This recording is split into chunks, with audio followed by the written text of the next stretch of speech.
What up, it's Prime Pete. As modern multiplayer games develop, companies are constantly attempting to find new and improved ways to addict, retain, and hook players. And the multiplayer gaming community is no stranger to experiencing the pain of dealing with one of the most problematic implementations of all of multiplayer gaming within the last 5 years, and that is oversaturated, overcompressed, and far too heavy skill-based matchmaking. The one system, the one algorithm in place that makes every match a sweatfest unless you purposely throw 5 games in a row, makes it impossible to see if you're getting better, and punishes you for being good at a game by constantly matching you with players who are almost your exact parallel in skill, KD, or whatever other stats the algorithm is taking into account. The goal of this system is simple. Make sure players keep playing the game, because casual, lesser skilled players far outnumber the more highly skilled, sweatier players. Companies need to make sure that the casuals are not getting destroyed by sweats to the point where they're inclined to quit because the game is far too difficult for them to actually enjoy it. But the intensity of the system they are utilizing is completely unnecessary and actually receives a lot of very warranted hate from the community as a whole. YouTubers and content creators alike have their fair share to say about SBMM. However, I haven't seen anyone try to tackle the problem with an actual solution. I've only heard people say how utterly bad the system is, and while I agree, I have asked myself the question, if I could fix this problem, then how would I do it? And other companies have certainly asked this as well. The main company I'm referring to is Ubisoft in their design of XDefiant, the game that many people are saying will give COD a run for its money. While I may do a video about the validity of this statement in the future, I don't think how they handled the skill-based matchmaking situation is the best applicable solution for the enormous AAA titles, simply because they just completely removed it. And they were completely transparent about their removal of SBMM as well. Although I don't think it's the huge solution for huge AAA titles like COD or Fortnite, for this game it absolutely works. Why? Because their player base is not actually that diverse. Now hear me out. Everyone that played XDefiant instead of the most popular arcade shooter, Call of Duty, is because XDefiant has made promises to create another fast-paced, movement-oriented, and actually fun shooter, much like how COD was back in its glory days. Most of the player base were undoubtedly veteran or simply skilled or enthusiastic COD players that hate the state of modern Call of Duty. Since all the players in this demographic are well-versed in COD and know what they like, removing skill-based matchmaking was a completely smart idea, because the lobbies will not be out of control and ludicrously unbalanced, because everyone is there for the same reason. On the contrary, Call of Duty's player base has a ton of variety, and the players are there for more than just playing a replacement for another game. Noobs, casuals, veterans, and sweats all make up their own percentage of the population, and it is important that some kind of system is in place to avoid matches that are too unbalanced. And I have devised a system based on simple math that is far better than the super strong and overcompressed SBMM that modern COD and other modern multiplayer games have implemented. It is a system that sometimes rewards you for being good and also sometimes punishes you for being worse than others. Because let's face it, the point of skill in a game is to be able to outperform your opponent. If you're never outperformed at least sometimes by somebody else, the gaming environment is not completely balanced, simply because that's how competition works. You win some, you lose some. And although that's a tough pill to swallow, I find many players expecting themselves to win or perform well in every single match. However, the reality is that this is likely not the case for a majority of players, simply because of how diverse your competition is going to be. Hopefully you can adapt in adverse circumstances and still win more than you lose. In one of my previous videos, I spoke about how the entire player base of any game is made up of 2 types of players, casuals and competitors. However, these 2 categories can be split into a few more subcategories, namely casuals who don't care but are still very gifted at the game, which can happen, or competitors that, despite caring a lot and grinding, still don't live up to being placed in lobbies of higher overall skill. So the player base actually has a combination of both casuals and competitors in every percentile range of the demographic. But as you move further down the player base in terms of skill level, competitors become much less saturated, and casuals become much less saturated when you move higher up in skill level. There are barely, if no, sweaty players at all in the bottom 20%, and there are barely, if no, casuals at all in the top 20%. However, between these ranges, it is not unrealistic to hypothesize that you will find hardcore grinders and people who don't care about the game spread everywhere in between the top and bottom 20%. So understanding that both player mentalities can be located anywhere within the skill tree of a game, how do we create a system that is fair to everybody? Let's dive in further. What heavy skill-based matchmaking does is it puts you in lobbies with players that an algorithm evaluates to be of equal skill to you. Nowadays, the scope of players you're put with seems to be very tiny. Say only the 10% of players around you, or a 5% spread to lower skill players and 5% toward higher skill players. After After all, they are the closest to your skill and will create the most balanced matches. But that being said, what is the point of getting better if you're just going to be constantly bumped up to a higher difficulty competition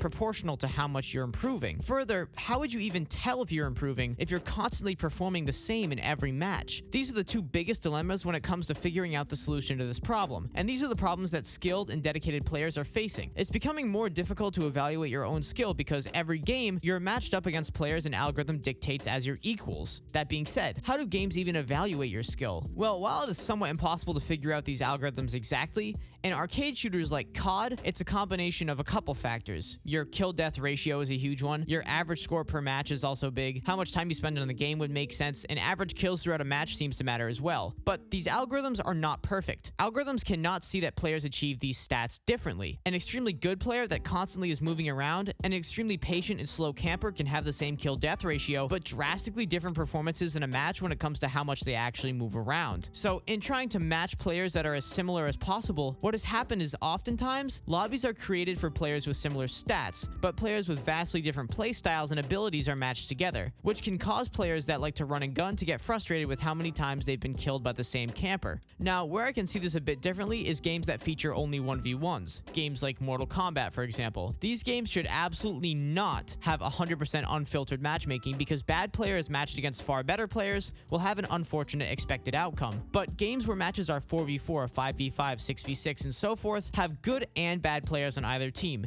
meaning everyone can get kills. But because there is a certain pecking order of sorts, the good players will do the best and be rewarded for their skill. But back to my main point. How far is too far when it comes to artificially balancing lobbies? After all, no one wants to be punished for being a great player, but no one wants to get absolutely demolished by someone who's worlds better than them. Well, for starters, perhaps expanding the percentage of players that one can be matched against is a fair idea. Instead of only gathering 5% of players on either side of you for a match, maybe expand it to 10, 15, or 20% to either side instead. While the lobbies may be a little less balanced, it encourages different gameplay than what we've been seeing recently, which is just every game being an absolute sweat fest. It is unreasonable to just remove this parameter altogether because we do not want somebody in the top 20% playing against somebody in the bottom 20%, because at that point the lobby has far too little balance to be enjoyable for either party. So what is the best way to remedy this problem? Well, before I offer a potentially better solution, I have to give credit where it's due. While I disagree with how heavy and manipulative matchmaking has become in modern multiplayer games, skill-based matchmaking still has a decent place if executed properly. I will reiterate, because of how unfair putting a top 10% against a bottom 10% player is, it is clear that something needs to be done in order to make sure matches that are absurdly unbalanced won't happen, and companies have resorted to the most logical and most obvious option: balanced lobbies based on skill. However, in an attempt to retain players, companies have really overcompressed the ranges of lobbies that players can play in, which makes the system far less effective than intended. Here's a visual example. This is an estimated graph of the player base of any multiplayer game. As you can see, it is a bell curve. The majority of players are towards the middle 50% mark, and as you move up or down, the number of players gets increasingly smaller. This is because players with ludicrously high levels of skill, or on the flip side, absolutely no ability to play video games whatsoever, are much lower in number than just your average player trying to hop on and get some kills. Games, when they're in their prime, are heavily populated by these kinds of players. How skill-based matchmaking works in modern games is it evaluates your skill, however it does that, places you at a certain exact percentage point within this graph of the overall player base, and only queues you into lobbies that contain players in a very small spread outside of your position. Let's assume this is no greater than 5% to either side around your exact percentile. It could be different, and it's probably not exactly that, so don't quote me. That being said, if you're at the top 60% mark, you'll queue up with, at the very most, someone at the top 55% mark. Remember, the higher the percentage, the better you are. And at the very least, someone in the top 65%, or the bottom 35% to say it differently. It's also smart to assume that the algorithm will make small exceptions in order to fill lobbies that are slow to fill up, but we will disregard that for now. This is the way it will work for every player.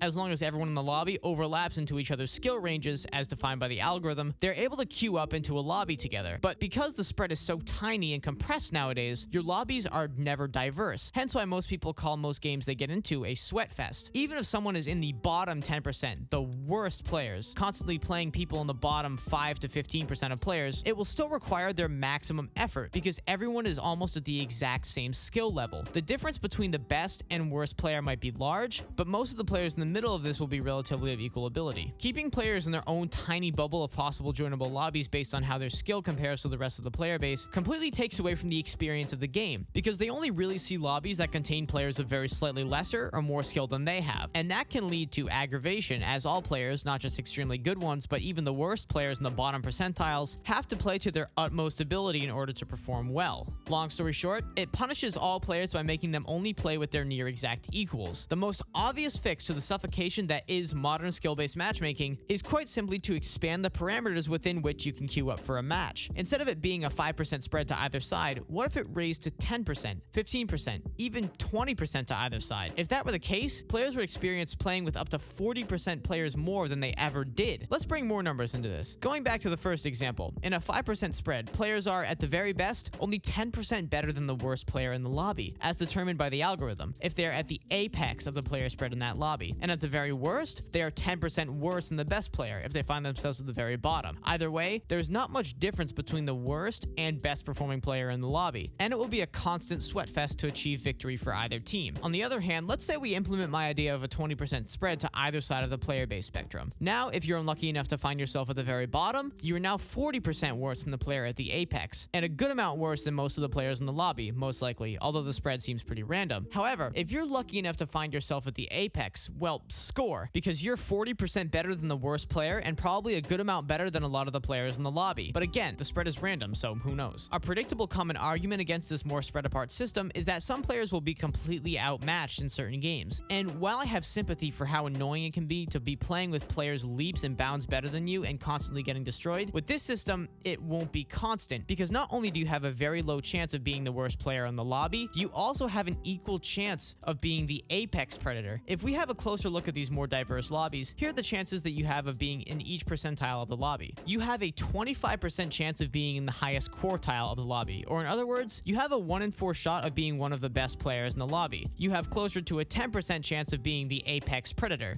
but that also means you have a 1 in 10 chance of being the worst player as well, meaning that out of 10 games, you will most likely only have to deal with being the worst performing player once. You have around a 30% chance of being close to or at the median skill level in that particular lobby, and expanding that chance to 50% means that you will, 1 out of 2 games, sit somewhere in the middle of the skill bracket, while still having a fair advantage over anywhere from more than half of the players to a few players. Either way, you will very likely find yourself in an advantage over at least a few players in the lobby, if not a good amount of them. The whole reason skill-based matchmaking is so heavy nowadays is because companies want to keep their average casual players and not lose them to tryhards because they get beaten too hard or too often. But with this system, players have a nearly 80% chance of being better than 20% or more of the lobby. So virtually 8 or 9 out of every 10 games, you are in some way, shape, or form being rewarded for being better than another player or whole group of players. And in 5 out of 10 matches, you are in the top half of players within that group, meaning that if it were a 6v6 lobby, for example, you outskill at least 6 people in that match. This 20% to either side spread of players can obviously travel up and down the demographic and affect every player in the player base. However, you may question what would happen if you start to hit the bottom or top 19% of players. You can't go into negative percentages or above 100%, so what can you do? Well, my solution is that you don't do anything about this. Players that are this good or this bad can still be matched with players even better or worse than them. It is only until you're in the top or bottom 1% of players that it's almost impossible to be matched against anyone better or worse than you. And because your skill is so drastically different from most other players, whether it be lower or higher, you deserve to be at the apex or ground level of the lobby skill pyramid, simply because of how much of an outlier you are. While I acknowledge that outliers can exist, the consequence of being one, either positive or negative, should still stand, because the majority of players are not in the position of being an outlier. This system ensures that everyone plays with a decent portion of the player base, and also gives everyone an equal shot every time they queue up for a game to be positioned above or below any number of players within the match regarding their skill. In my opinion, it far outperforms what the current super tight spread is accomplishing, and also outperforms engagement-oriented matchmaking in terms of player retention, because everyone experiences being the apex predator and the bottom of the food chain every once in a while, and the lobbies will always be very diverse, and players will often find themselves positioning in the middle 50% of the lobby, which encourages both balance and variety. If you guys see any problems or potential arguments for or against the system I've devised, please let me know in the comments. I'm totally up for discussion on this, and I would love any takes about what systems would work in regards to balance balanced but diverse matchmaking. We're hoping and praying that big multiplayer game designers will improve the state of current multiplayer matchmaking, because skill is becoming more and more of a burden in gaming instead of something that you're rewarded for having. Thanks for watching, and check out my other videos. And also, thanks for the crazy amount of positivity in my last couple videos. My channel's subscribers just skyrocketed out of nowhere in the last week, and I just want to thank everyone that helped me get to the point of over 2,000 subscribers. You guys are absolutely incredible. But as always, stay awake and be aware of the manipulations of the modern corporation. Take it easy.